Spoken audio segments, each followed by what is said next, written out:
नमस्कार दोस्तों, मैं हूं रामनाथ राजेश और एक बार फिर हमारे साथ पब्लिक साथ है। जी हाँ, पूरा देश हिल गया है, बिहार को सोना मिल गया है।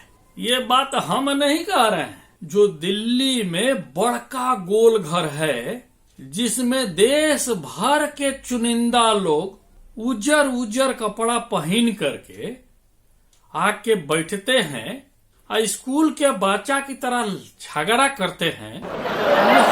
वो मंत्री जी ने कहा, खनन विभाग के केंद्रीय मंत्री प्रहलाद जोशी नाम है उनका, उन्होंने आह्लादित होकर जोश में कहा, बिहार को बहुते सोना मिला है, बिहार में बहुते सोना मिला है। वो आज कह रहे बतवा हम बहुत दिन से कह रहे हैं कि आजादी के बाद से ही बिहार को सोना मिला हुआ है। देश के जितना राज्य है उस सबके नसीब में जागना मिला हुआ है, हमारे बिहार को सोना मिला हुआ है। कितनों जगाने का प्रयास किया जा रहा है, जग ये नहीं रहा है बिहार। ये मत समझिए कि बिहार में खाली सोना मिला है और उसको अपनी किस्मत पे खाली रोना मिला है। पिछड़ेपन के मामले में बिहार देश में सबसे टॉप पर है और मंत्री जी कह रहे हैं कि पूरे देश का 44% सोना जो है वो अकेले बिहार में है। कोड़ने खानना बंद कीजिए। कोड़ने खानने का बात तो आप 15 साल से करा रहे हैं। 2010-11 में बिहार में टीम गई थी तो 10-12 साल के बाद कही कि हाँ इतना सोना है।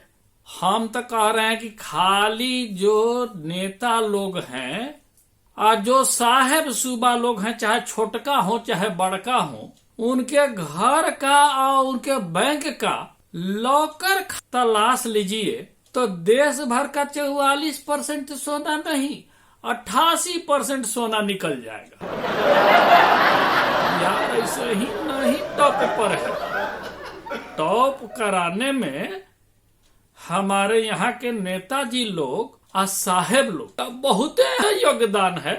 तो अब खंघरा रहा है, अलग अलग विभाग से नमूना के तौर पर सामने आ रहा है। 1-2 महीना से बिहार में सांप्रदायिक सौहार्द बहुत बढ़िया है। लूट की छूट के सिद्धांत में बिहार जो विश्वास करता है उसमें सांप्रदायिक सौहार्द नहीं बिगड़ता है। नमूना के तौर पर बालू से तेल निकालने का मामला ले लीजिए। जब बालू खनन पर जो रोक लगी थी और उसमें से जो तेल निकला उसमें सफीउल हक, सुधीर पोरेखा और राकेश दुबे, ये 3 IPS अधिकारी हैं बिहार, ये सस्पेंड हो गए हैं। तब ये कोई नहीं कह सकता है कि दुबे जी छूट गए या हक साहब, माने सांप्रदायिक सौहार्द का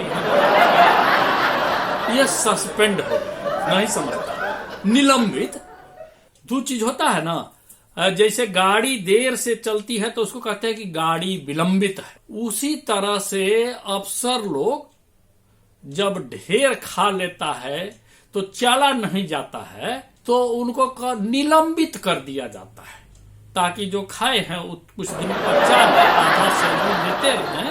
तो फिर जैसे देर सवेर गाड़ी स्टेशन पर पहुंच जाती है उसी तरह से साहब लोग फिर उस पद पर पहुंच जाता है। तो निलंबित और विलंबित में बिहार में कोई बहुत फर्क नहीं है। कहने का मतलब ये कि बिहार में युवक बेकार रहते हैं, जनता लाचार रहती है और सरकारी सेवकों की बाहर रहती है, तो उस बिहार में बहुत सोना मिल गया है। और तो और छोड़िए, हम इस बात से बहुत दुखी हैं कि बिहार हमारा पिछड़ गया। भ्रष्टाचार के मामले में यूपी बहुत आगे निकल गया।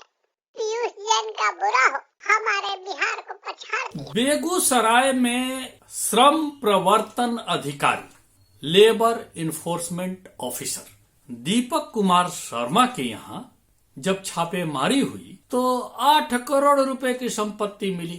और तो और बिहार में एगो पुलिस का कांस्टेबल है ना, उसकी भी औकात देश भर के किसी भी बड़े अफसर से ज्यादा की होती है। मानिए या मत मानिए, इससे क्या फर्क पड़ता है। बिहार में एगो पुलिस मेंस एसोसिएशन है, उसके अध्यक्ष हैं।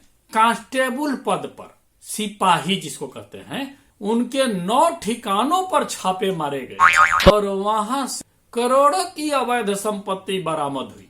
धीरज कुमार नाम के ये जो कांस्टेबल है वो कई करोड़ के मालिक है।